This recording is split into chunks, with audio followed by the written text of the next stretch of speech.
My daughter always loved telling the truth. When I asked her if she thought I was pretty, she looked right at me and said, "Honestly, Mom, you are the ugliest mom at my whole preschool." When my mother-in-law pointed her finger in my face and called me a wasteful spender for buying her an expensive backpack, I asked my daughter how that made her feel. She smiled and said, "Honestly, I was pretty happy watching you get yelled at." My husband once joked with her, asking if she would take care of me when I got old. She scoffed, "I am not taking care of her. When she gets old, she should just hurry up and be put 6 feet under." My heart went completely cold, but her eyes curved into happy little crescents. I am just telling the truth. Later on, a detective came to our house doing a routine neighborhood canvass and asked my daughter a few standard questions. Once again, my daughter told the truth, but this time, it was a truth she would regret for the rest of her life. The detective knocked on our door to update the local residential registry. My 7-year-old daughter Brenda blinked her big eyes and asked, "Why do you have to write our names down?" The detective gently patted her head. "It helps keep the neighborhood safe, and it helps us make sure bad people do not kidnap little kids." Brenda nodded, her face suddenly lighting up with an exaggerated look of realization. "Oh, I get it. You want to catch kidnappers? Well, isn't my mom one of those? She told me out of her own mouth yesterday that she kidnapped me." The smile froze completely on the detective's face. I stared at my daughter in absolute shock. Seeing the sly, calculating gleam in her eyes, my brain started to buzz. Brenda had a habit of saying honest things specifically designed to humiliate me and cause me pain. Just yesterday, I refused to let her eat too much junk food before dinner. She threw a fit, calling me an evil mother and screaming that she didn't want to be my daughter anymore. I was exhausted and furious, so I snapped back, "You're right, you aren't my daughter. I kidnapped you."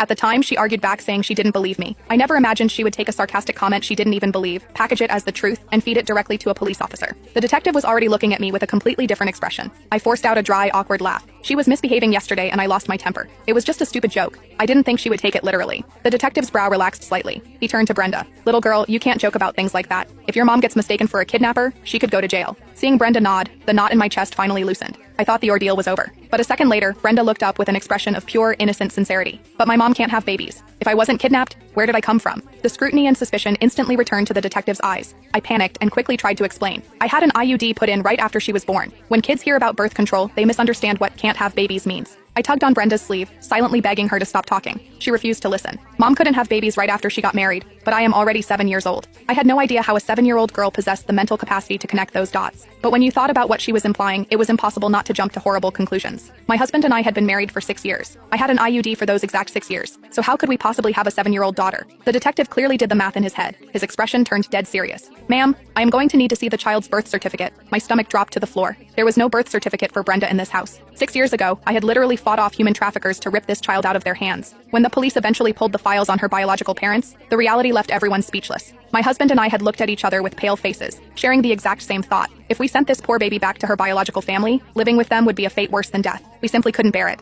So, we went through the system, adopted her, and raised her to this day. Brenda probably thought my angry comment yesterday was just a cruel joke, but she had no idea that the joke was actually the truth. The only reason we never told her was that we didn't want her